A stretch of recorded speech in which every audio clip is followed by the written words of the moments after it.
Introduction to cyber security series के module 3 जिसमें हम डिस्कस कर रहे हैं common software weaknesses and hardware weaknesses. सबसे पहले सॉफ्टवेयर वीकनेसेस पर हमने डिस्कस करना शुरू किया और एपिसोड 1 में बफर क्या होता है और बफर ओवरफ्लो वीकनेस क्या होती है इसके ऊपर बात की थी। आज एपिसोड 2 में हम लेंगे एसक्यूएल इंजेक्शन को। एसक्यूएल इंजेक्शन वल्नरेबिलिटी क्या होती है ये समझेंगे। जब हम किसी भी वेब एप्लीकेशन की बात करते हैं तब एसक्यूएल इंजेक्शन कैसे होता है। जब भी कोई हैकर आपके वेब एप्लीकेशन में या ऑनलाइन सॉफ्टवेयर में कुछ भी मैलिशियस एसक्यूएल स्टेटमेंट इंसर्ट करने की कोशिश करता है या इंसर्ट कर देता है, कैसे इंसर्ट करता है? जो इनपुट फील्ड्स होते हैं जब हम फॉर्म भरते हैं उसमें जो पैरामीटर्स हैं, जैसे आप फर्स्ट नेम देते हैं, लास्ट नेम, एड्रेसेस, इनको हम इनपुट फील्ड्स कहते हैं। तो जब वहां पे उन इनपुट पैरामीटर्स को यूज करके हैकर कोई मिलिशियस एसक्यूएल स्टेटमेंट या एसक्यूएल कोड उसमें लिख देते हैं, तब कई बार क्या होता है कि जो वेब एप्लीकेशन का या सॉफ्टवेयर का जो डेटाबेस है उसका अनऑथराइज एक्सेस हैकर्स को मिल जाता है या फिर वो उसमें मैनिपुलेशन कर पाते हैं। लेकिन इस वीकनेस को समझने से पहले हम ये समझते हैं कि एसक्यूएल इंजेक्शन है क्या। एसक्यूएल की फुल फॉर्म होती है स्ट्रक्चर्ड क्वेरी लैंग्वेज। सो एसक्यूएल इंजेक्शन हुआ स्ट्रक्चर्ड क्वेरी लैंग्वेज इंजेक्शन। ये एक तरह का साइबर अटैक है जो टारगेट करता है किसी भी वेब एप्लीकेशन या ऑनलाइन सॉफ्टवेयर की सिक्योरिटी को। पर्पस होता है किसी भी तरह से डेटाबेस का एक्सेस लेना।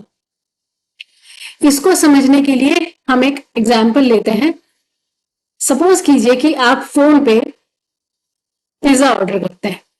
जो फोन पे आपका ऑर्डर ले रहा है आप उसको बताते हैं कि आपको कौन सा पिज्जा चाहिए और आप डिलीवरी के लिए अपना होम एड्रेस, ऑफिस एड्रेस, जो भी आपका डिलीवरी एड्रेस है वो उसको प्रोवाइड करते हैं। यहां तक सब ठीक लग रहा है। अब जब आपने इस पिज्जा का ऑर्डर किया,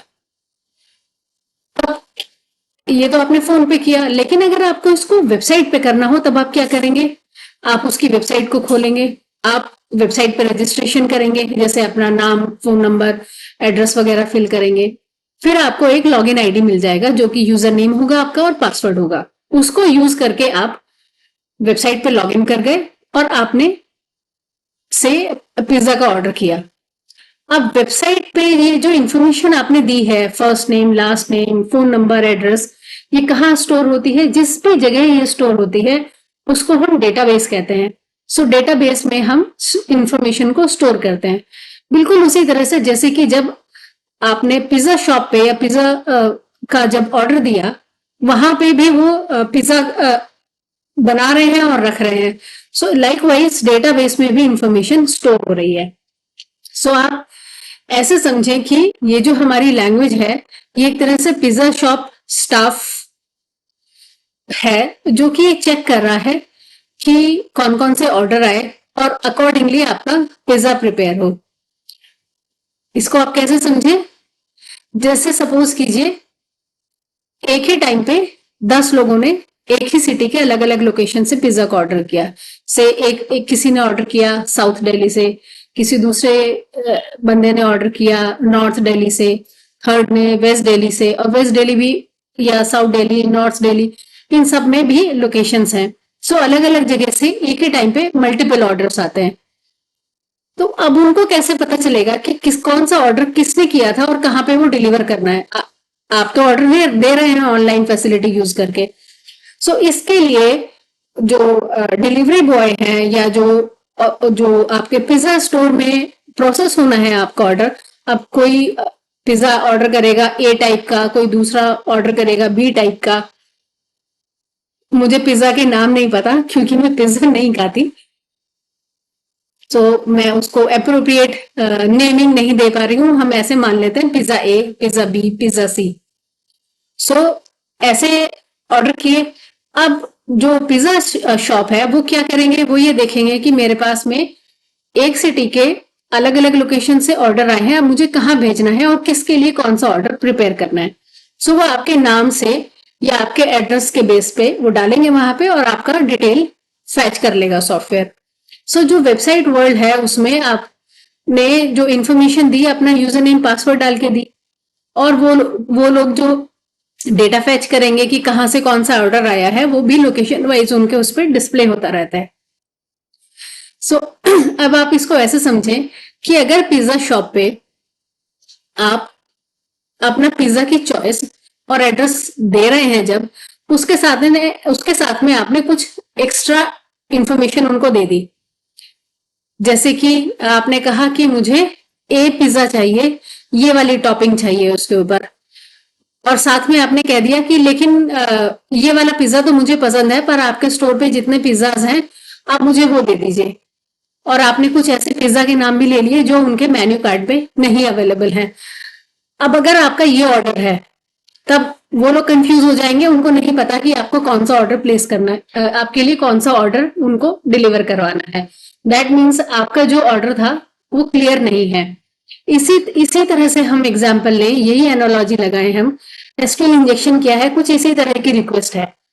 जब उसमें वो लोग, जब वेबसाइट ने कुछ डेटाबेस से इंफॉर्मेशन उठानी है, लेकिन वहां पे कुछ मेलिशियस कोड इंसर्ट करके जो वो इंफॉर्मेशन फैच कर रही है वो कुछ गलत इंफॉर्मेशन फैच कर देगी, या फिर वो गलत लोगों के हाथ में इंफॉर्मेशन चली जाएगी।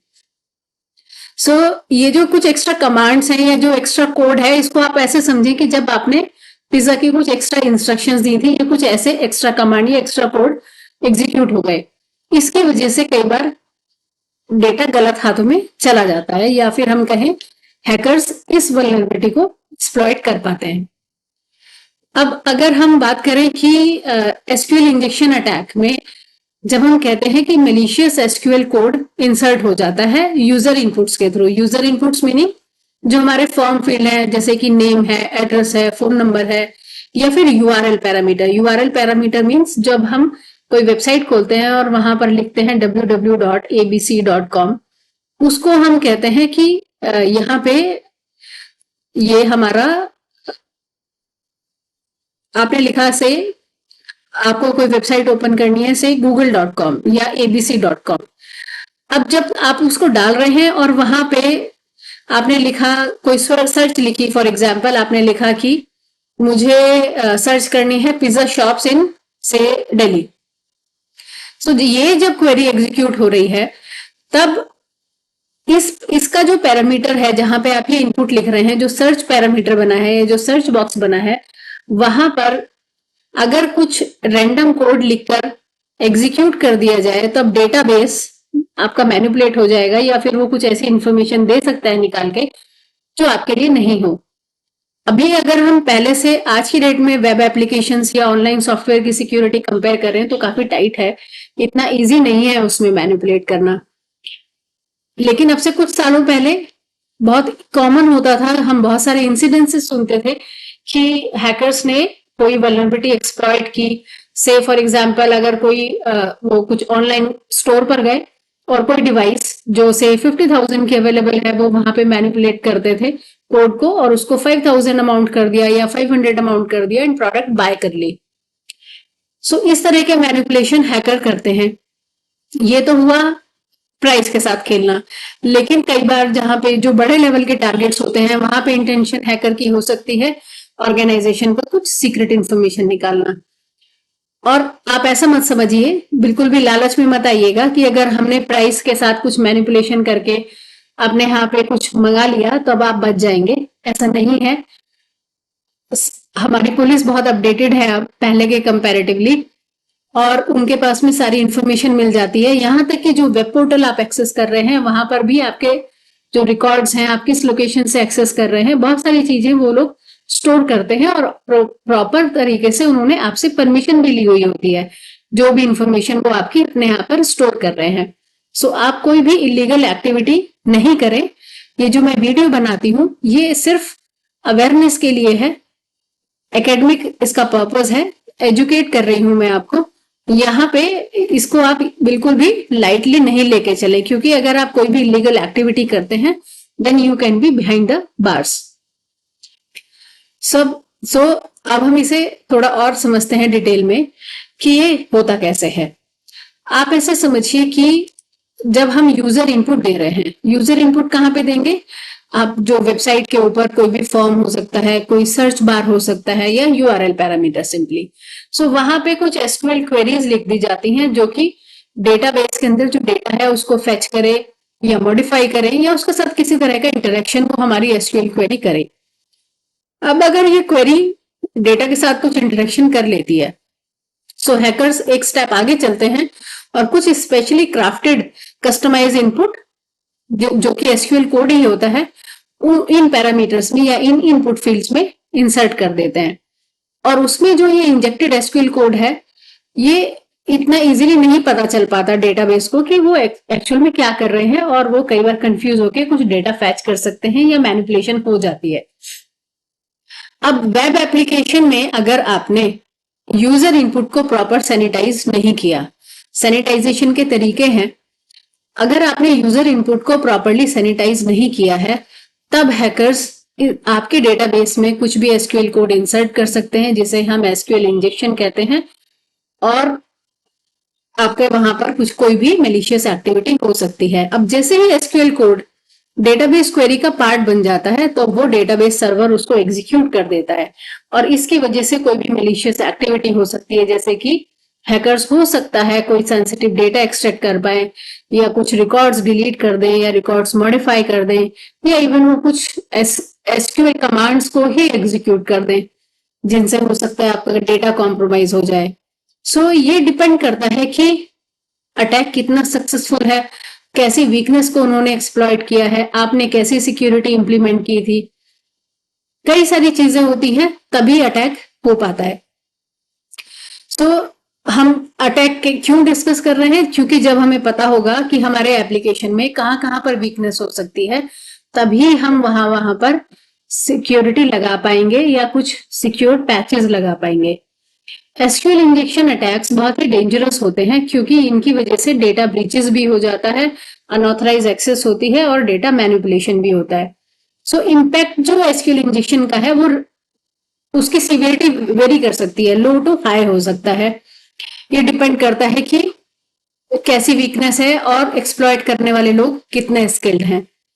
अब अगर हम बात करें कि हमें ये तो हमने समझा कि एसक्यूएल इंजेक्शन है क्या, एसक्यूएल इंजेक्शन वीकनेसेस क्या हैं, कैसे वो लोग यानी कि हैकर्स इसको प्लान कर सकते हैं।